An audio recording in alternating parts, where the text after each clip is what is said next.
Welcome to the Soul Dark Romance Stories. The channel will bring you stories of strong bonds, cultural differences, passionate love, and unforgettable dramatic events.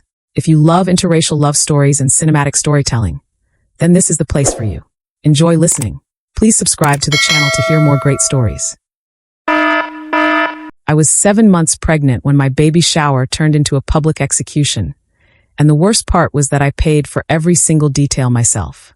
The room was full of soft blue decorations, delicate ribbons, tiny shoes arranged on tables like promises, and 50 women smiling at me like they cared. I stood in the center of it all in a pale blue dress that stretched gently over my stomach, one hand resting on my baby like I could protect him from something I did not see coming. Derek took the microphone before the gifts were even opened. At first, I thought he was going to thank everyone, maybe even say something kind for once. Instead, he cleared his throat and looked at me like I was already a stranger. He said he had something important to share, something everyone deserved to know. The room quieted, phones already halfway raised because people love a moment before it even happens. Then he said he was not sure the baby was his. The words did not land all at once. They spread slowly, like something poisonous seeping through the room, twisting faces, pulling whispers out of people who had just been hugging me minutes ago. He did not stop there. He said I had been sleeping around, that I used men for money, that I trapped him because I needed security. Every sentence stripped something away from me, layer by layer, until I could feel myself standing there with nothing left but shame that was not even mine to carry. I tried to speak, but my voice caught somewhere between my chest and my throat. No one helped. No one stepped in. They just watched. Some of them recorded. The woman his mother had chosen stepped forward then, elegant, composed, everything I was not supposed to be. He reached for her hand in front of everyone and announced he would be marrying her instead. My fingers tightened over my stomach instinctively, like I could shield my child from the sound of it. I remember thinking that I needed to stay standing, that if I fell, I would never get back up. That was when the room changed. It was not loud. It was not dramatic. It was a shift, subtle but undeniable, like the air itself had decided to move differently. Someone stood up from the back of the room. I had not noticed him before, which felt impossible the moment I saw him now. He walked forward without hesitation, without asking permission, his presence cutting through the whispers like they did not matter. He took the microphone from Derek's hand before anyone could react. There was no struggle. There did not need to be. When he spoke, his voice was calm, almost quiet, but it carried in a way that made every person in that room listen, whether they wanted to or not. He said Derek's full name like it was evidence, then began listing things that had nothing to do with me and everything to do with truth. Hidden debts, stolen hospital inventory, shipments that never made it where they were supposed to go. Lies layered on top of lies until the man I thought I knew started to unravel in front of everyone. The room did not whisper anymore. It held its breath. Then he looked at me, not like I was broken, not like I was something to be judged, but like I was the only thing in that moment that actually mattered. "Do you want to leave?" he asked. It was the first real question anyone had given me all day. I did not hesitate. "Yes," I said, even though I did not know where I would go. He nodded once, then placed a steady hand at my back and guided me forward. No one tried to stop us. No one said a word. I walked out of that room with nothing but the life growing inside me and the echo of everything I had just lost. And somehow, that felt even more dangerous than what I had just escaped. By the time I got home, the silence felt louder than the room I had just escaped. My phone started vibrating before I even closed the door, lighting up with notifications that came faster than I could process them. I did not need to open anything to know what they said. I had seen those looks before I walked out. I had heard the whispers forming before they found words. It was already everywhere. By midnight, I knew my name had turned into a story people were telling without me. By morning, it was something worse. I did not go to work. I could not. I sat on the edge of my bed in the same pale blue dress, staring at the small folded baby clothes I had bought the week before, and tried to understand how I went from being a mother preparing for her child to a headline people laughed at.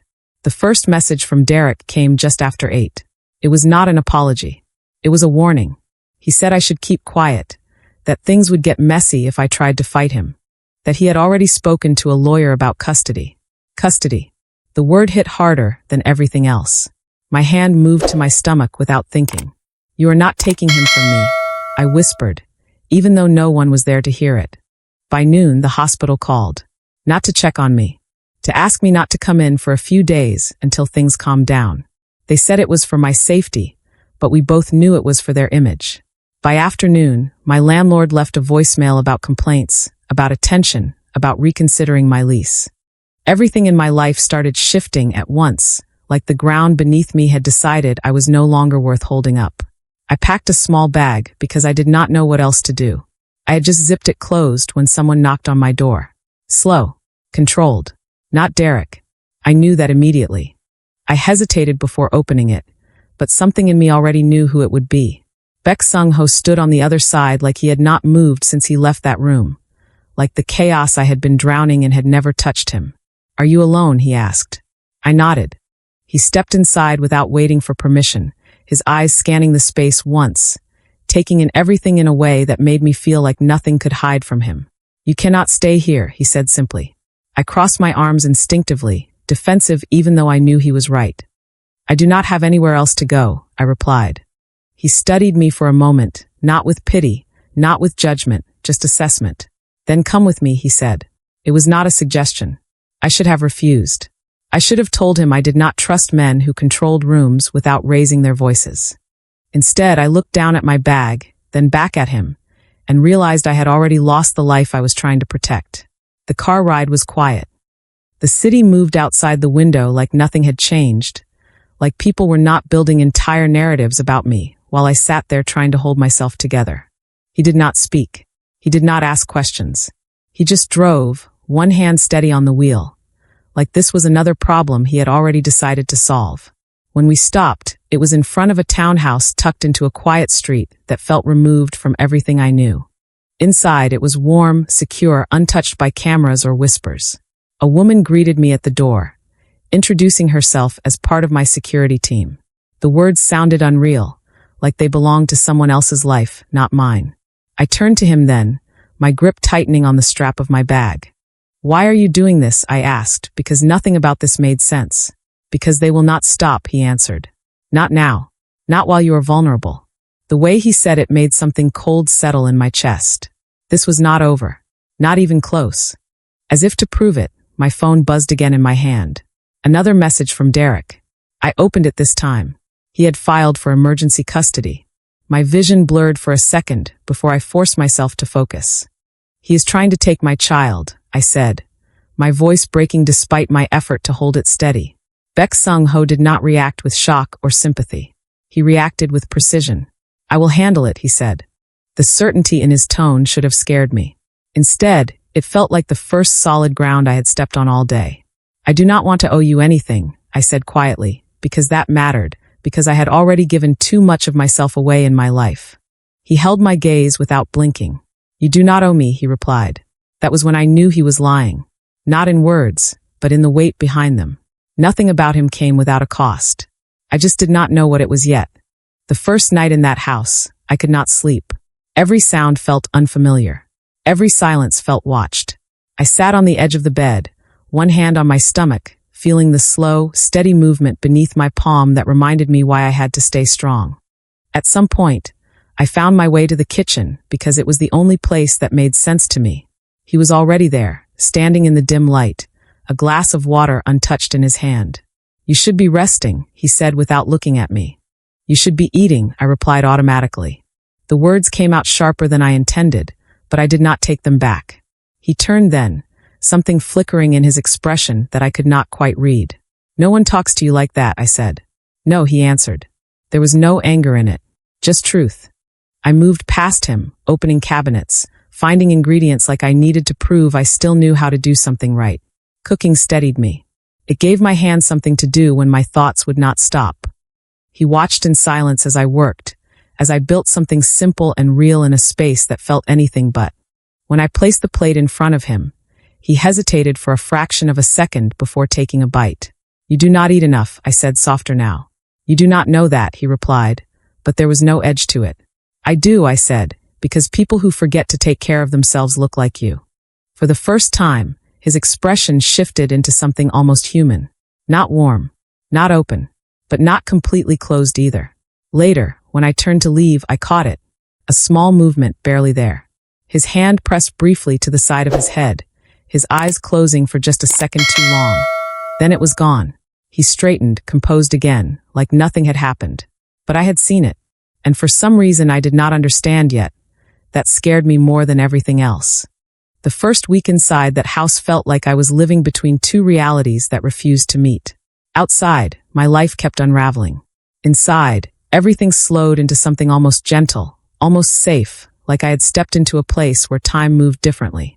I woke up every morning expecting the chaos to crash through the door, expecting Derek's voice, the cameras, the judgment, but none of it came. Instead, there was quiet, controlled, deliberate. There were guards I barely saw but always felt. There were locks that did not need checking, because nothing got through them without permission. And there was him, moving through it all like he had built this world from nothing and trusted no one but himself to hold it together. The custody case escalated faster than I thought possible.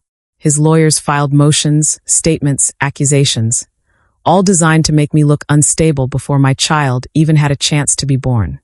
Every time my phone buzzed with another update, my chest tightened, my hand instinctively finding my stomach like I could protect my baby from paperwork and lies.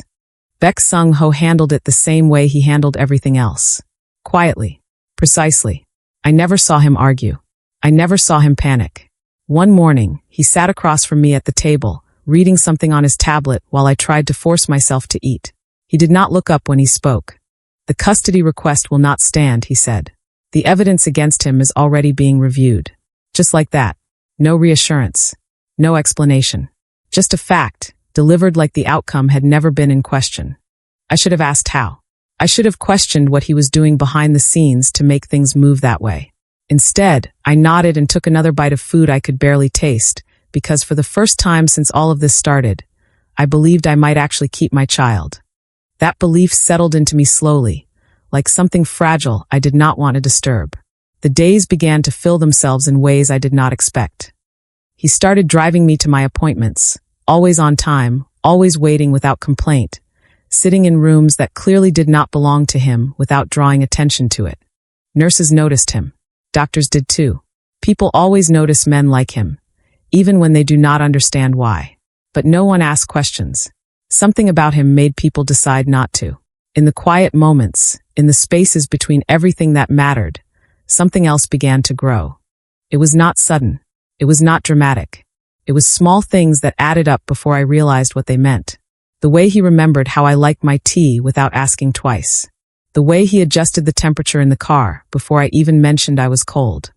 The way he spoke to my son when he thought I was asleep, his voice low, unfamiliar, softer than anything I had heard from him before.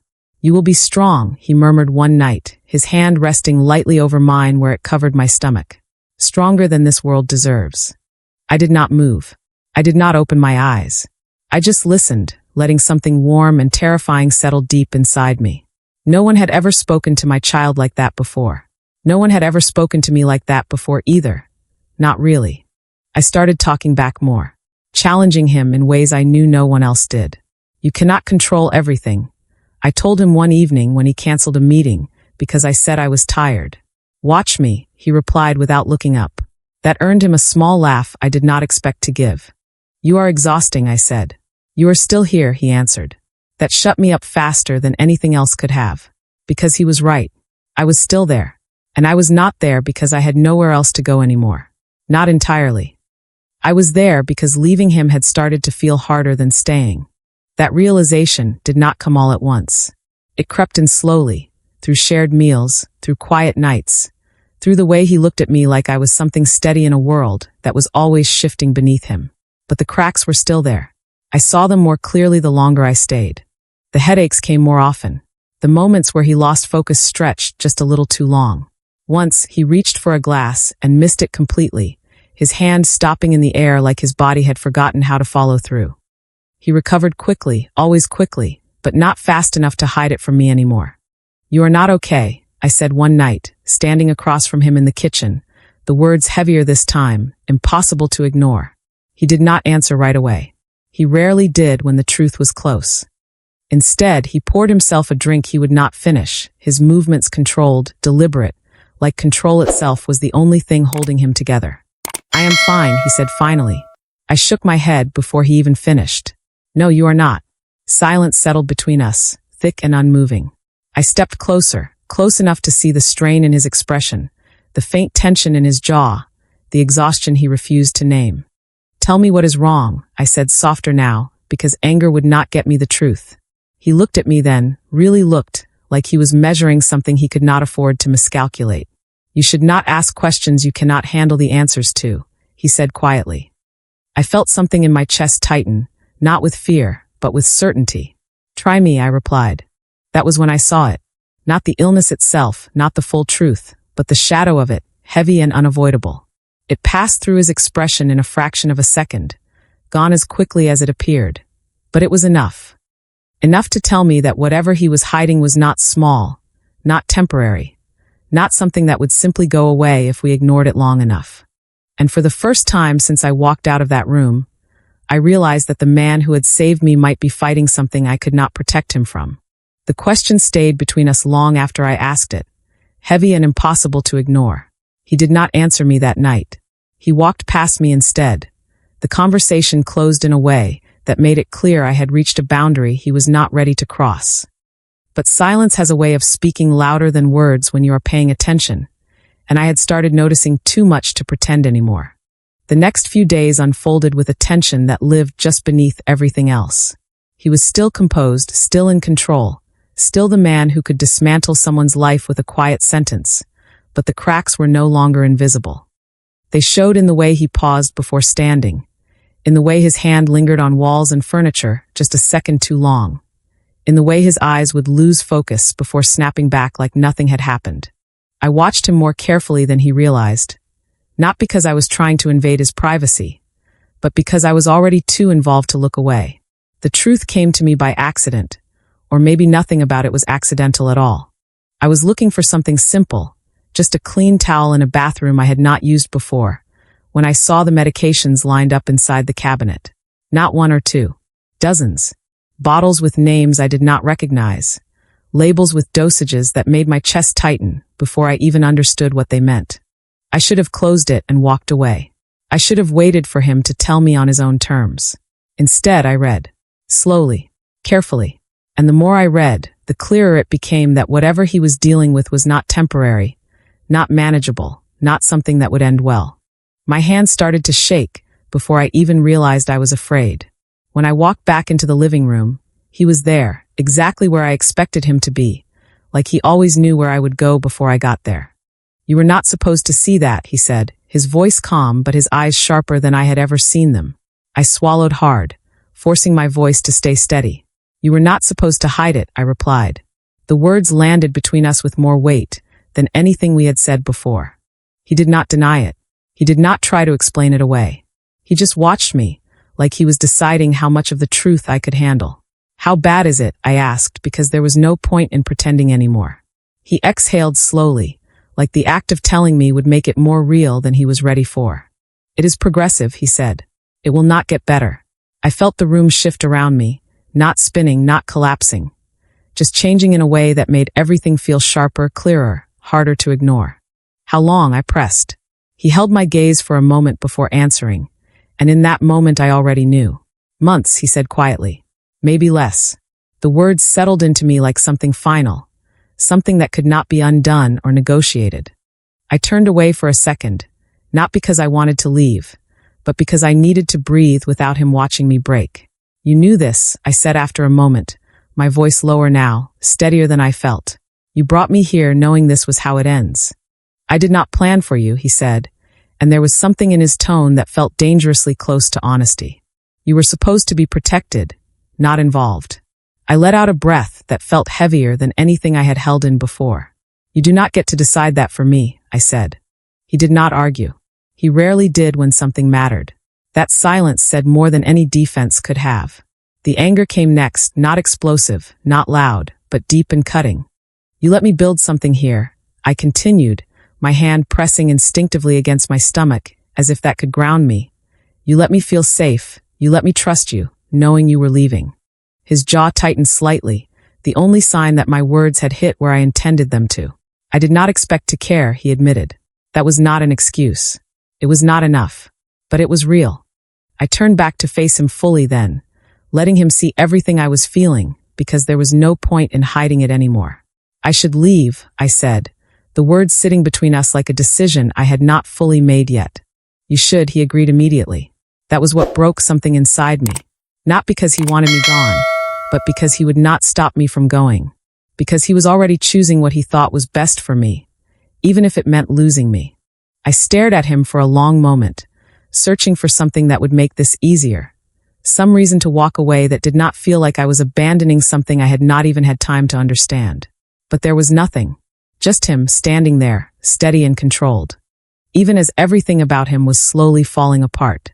I picked up my bag without thinking, the same one I had packed when my life first collapsed, and walked toward the door.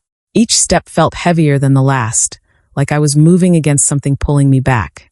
My hand closed around the handle, but I did not open it. I stood there, breathing, thinking about the child growing inside me, about the world waiting outside, about the man behind me who had changed everything without asking for anything in return. Or maybe he had, just not in a way I understood yet. I opened the door, stepped out into the hallway, and felt the weight of it immediately. The distance, the absence, the realization that leaving him did not make anything safer. It just made it emptier. I closed the door behind me and stood there for 1 second, too, long enough to know I was lying to myself. Then I turned, opened it again, and walked back inside. He had not moved. Of course he had not. I am not leaving, I said, my voice steady now, certain in a way it had not been before. Something shifted in his expression, subtle but undeniable. You do not understand what that means, he said quietly. I do, I replied. It means this will hurt. It means this will end. It means I will lose you. My hand moved to my stomach again, grounding, anchoring. But it also means I get to choose how I live before that happens. Silence filled the space between us again, but this time it felt different. Not empty, not uncertain, just real. And for the first time since I had met him, I saw something in his eyes that looked dangerously close to surrender. The time we had left did not feel real. It felt borrowed, like every moment came with a quiet warning attached to it. But I stopped listening to the fear after a while because it never changed anything. What changed was how we lived inside it. I stopped counting weeks. He stopped pretending he had more than he did. We met somewhere in the middle, in a space where truth mattered more than comfort. I went to every appointment with him, even when he told me not to. He came to every checkup with me, even when standing for too long made his hands tremble.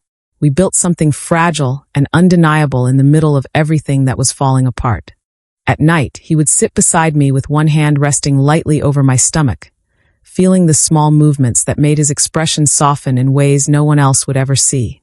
He talked to our son like he had all the time in the world, like he was not running out of it. You are going to be strong, he would say quietly. Stronger than me. I would watch him, memorizing the way his voice changed, the way his walls lowered without him realizing it. That was how I knew this was real. Not because it was easy, but because it was not. The decline came slowly, then all at once. One day he could still walk across the room without help. The next he could barely stand without steadying himself against something solid. The house grew quieter, heavier, like even the walls understood what was coming. The night it happened, I already knew before anyone said anything. His breathing changed first, uneven, shallow, like his body was struggling to remember something it had always known how to do. I sat beside him, my hand wrapped around his, grounding both of us in something real while everything else slipped away. It is okay, I whispered, leaning close enough that he could hear me. You do not have to fight anymore. His eyes opened slowly, finding mine with effort, but when they did, there was nothing confused about them. Just clarity. Just him. Stay, he said, his voice barely there.